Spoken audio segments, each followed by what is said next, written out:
Serious. What are some good ways to build up your self-confidence?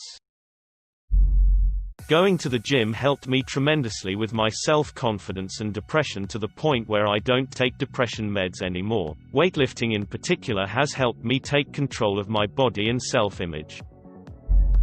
Acceptance of who you are in the present. I had lived my whole life as I'll be the person someday and always saw myself as inferior to my future self. In the last year, I finally just said, I'm not that person in the future, I'm the person I am today. And that was in regards to a dozen things. I'd always been self-conscious about my physique, for instance, and so I'd buy clothing that I'd fit into eventually, and say that who I was today wasn't as fit as I was going to be eventually, and my self-confidence suffered from it because I was always demeaning myself that my present self wasn't good enough. There was this odd moment of zen where I simply came to say this is who I am, and that's not to argue I'm not constantly bettering myself. But the moment I accepted who I was able to own up to insecurities and face things I didn't like. And in effect, you become confident in yourself, even if it's not in the ways you'd always strived for.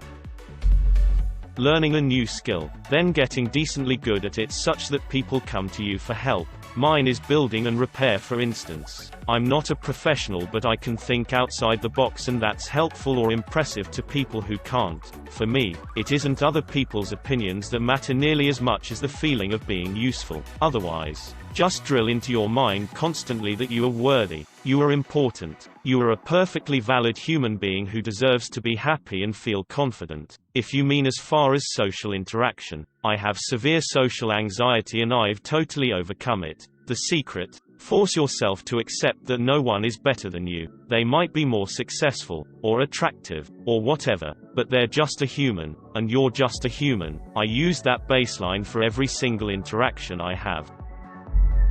There are enough people in the world who are willing to talk to you in good faith, such that you have the opportunity to build up your confidence in social interactions. It's okay to ask someone a question. For me, it clicked years ago in high school when a classmate once told me that I seemed to have good things to say and asked me why I don't talk more. I eventually went from being a hopelessly shy person to a person eager for serious conversation. Having said that, encouraging a shy person like this would be a good way for those with more confidence to brighten other people's lives. Do things that scare you. Could be little, could be big, could be standing on a corner giving strangers a high five or asking out that hottie at the bar. When you take steps outside your comfort zone, you teach yourself you can handle a lot more than you thought. It makes it easier to face your fear and do things you want to do, which gives you confidence. Instead of trying to convince yourself to become confident, go learn to do something. Anything, really. Just pick a skill you've always wanted and start learning about it. Practice it. Invest in it. Confidence is a side effect of being good at something. Confidence without competence is, really, arrogance and ignorance. Fake it till you make it. Also, walk confidently. No more hunching over. A good fashion sense. I'm a guy and I got a few girls that I'm friends with to help me with my style. It helps a lot. I feel much more comfortable, and even some girls have been flirting with me more too. Good fashion ups your self-confidence by a lot. Honestly, be kind to yourself. We live in an era of showiness and connectivity with the internet and social media. People now compare themselves to people they don't know on the internet, and everyone is trying to show how much they are leading their best lives. I could go on about how cancerous this can be, but I'll stick to the point. This new age of connectivity brings a lot of information and possibility to one's fingertips, but that can be overwhelming. It allows us to see what could be, and sometimes that makes us upset that we are not. And sometimes we set expectations for ourselves that we either can't or don't meet up with. This type of cycle can create a negative feedback loop where people get hard on themselves for failing or not meeting their goals, which makes them depressed and unmotivated, which causes them to fail again because they have even less drive and motivation, and then rinse and repeat. We need to treat ourselves better. If you see a friend or family down on their luck or failing at something, would you offer them encouragement or criticize and mock them and make them feel worse? If people treated themselves like the best of friends, they'd be a lot better off for it. Stand up big and tall, but don't make it look unnatural. Talk loud and clear to people. Let others and yourself know that you have strength and power. I saw this video once where it said that people who make themselves bigger, literally bigger, before situations where they might seem underconfident were able to be more confident, if that makes sense. I saw it in a public speaking class one time. For example, before an interview or even before talking in front of a group of people, stretch yourself out. Get big. Don't be hunched up in a ball. That would translate to you feeling less confident if you were sitting, bent over, all nervous. I don't know if that helps, or if it's what you were asking, but that seems to help me feel confident in a nerve-wracking situation. Alternate method to what most people here are saying. It's all good advice, but I wanted to post from a very self-critical individual's view. Every time you think or say something negative about someone else, pause. Then say maybe that person has something going on in their life that's stressing them out, and it's unfair to judge. Elevating other people is a form of elevating yourself. Every time you think or say something bad about yourself, even on self-depreciating humor, pause. Then say that's not really true. I'm a great person and I'm too critical of myself sometimes. Elevating yourself helps build confidence, but more importantly, it helps mentally reduce your insecurities. People are afraid of things they don't know, and frustrated by things they don't fully understand. So work to understand your problems better and you'll know yourself better. What if I think I'm a loser? Well, let's look at that. You are you. You have X major problems in your life. And Y hindrances. With all that weight you're carrying, how can you call yourself a loser? You're doing the best you can with what you have, but you're carrying a lot of weight.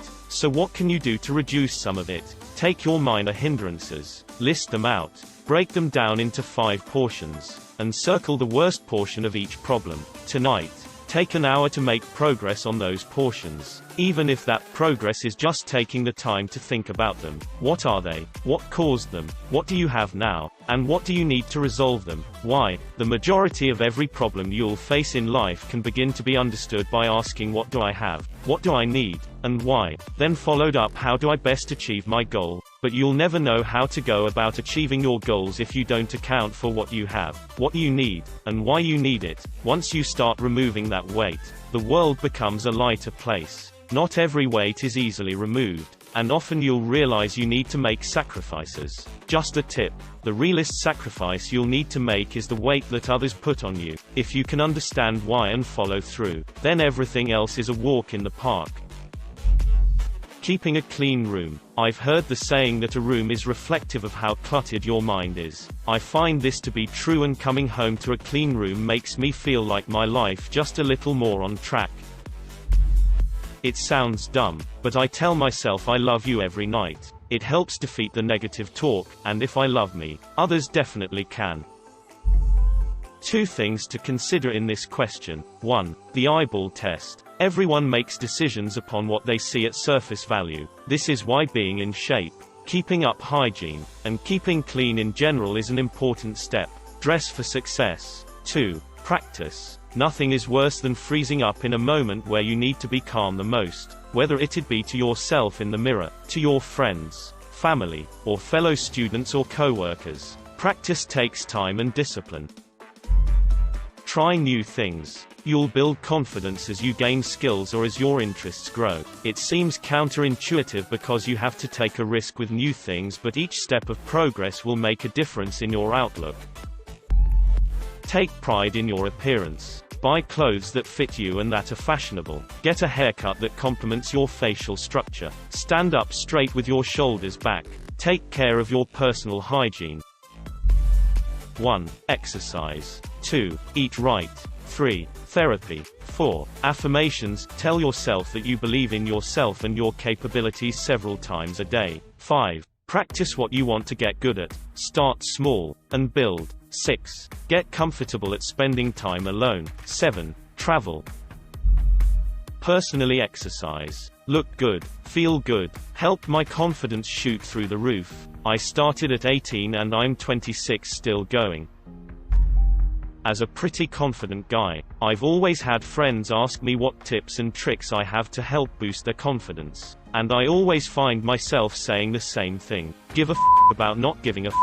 As soon as you realize that only you will be living your life, and not living anyone else's, a sense of confidence will arise. Granted, gaining confidence doesn't come easy to everyone, but adopting this mindset can get the ball rolling. It all comes down to whether you want it or not.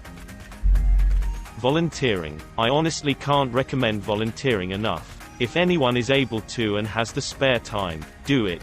It gets you out of the house. You meet a whole range of new people. You get to be involved in the community and make a difference, and you can learn new skills. Volunteering has helped me a lot. I've gone from being basically terrified to go because I was so anxious at new challenges to becoming a manger. Now I've moved country and I'm volunteering again. It doesn't matter if you're just doing a little bit, because the little bit of help all add up.